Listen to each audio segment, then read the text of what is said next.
Much. For more, let's bring in Fox News contributor DeRoy Murdoch and senior research fellow with the Asian Studies Center at the Heritage Foundation, Dean Cheng. Dean, let me start with you. I think one of the things at this point is Americans have learned. I don't know that everyone knew the extent of this. It is mind-boggling the billions of dollars annually lost because of this kind of theft, this kind of IT or even basic business protections. So I think one of the big problems here has been that while some people are more aware, how often do they change their passwords? How up to date are their IT security measures? Have they put up firewalls? Do they regularly update that firewall data?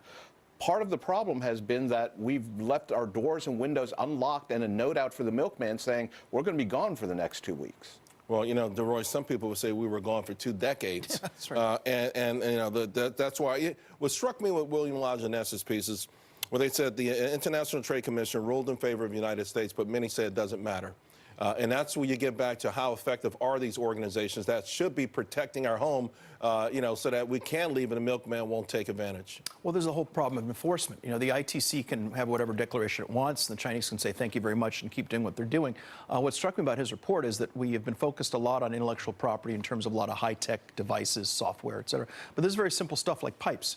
You walk around here in New York City, you'll see these fraudulent purses and scarves and whatnot that are just Chinese knockoffs that are very cheap. So it's pretty much across the board from high-tech stuff to very simple stuff.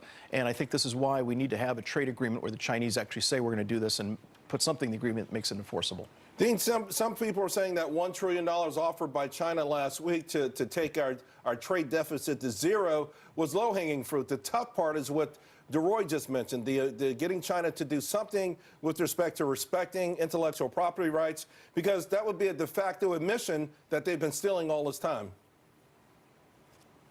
Well, part of the problem with getting the Chinese to respect intellectual property rights is that they have themselves a program to try and catch up and surpass much of the rest of the world.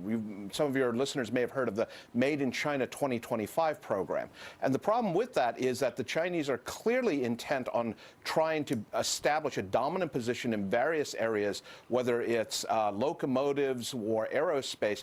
And to do so, they are willing to put all of the resources of the Chinese government, including their military and government cyber people, to use, engaging in economic cyber espionage.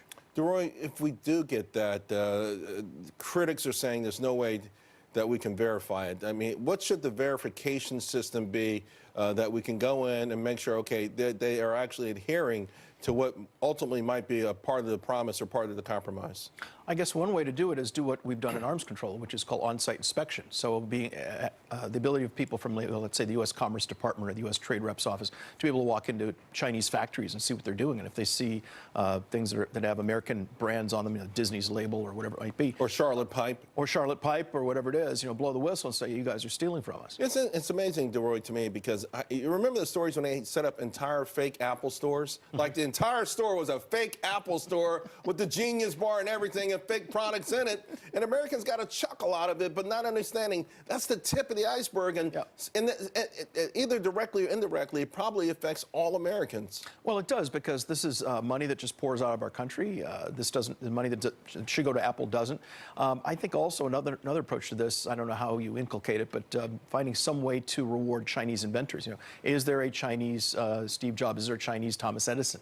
There should be Chinese people inventing things that will be amazing, impressive, and we'll say, hey, we want to buy that. From what I understand, there are, and they are getting some internal pressures, because if you want to achieve Made in China 2025, maybe you could do it with your own domestic brain power, know-how, and rolling your sleeves up. But those people want to be rewarded too. They don't want their stuff stolen. DeRoy, Dean, thank you both very much. Really appreciate it.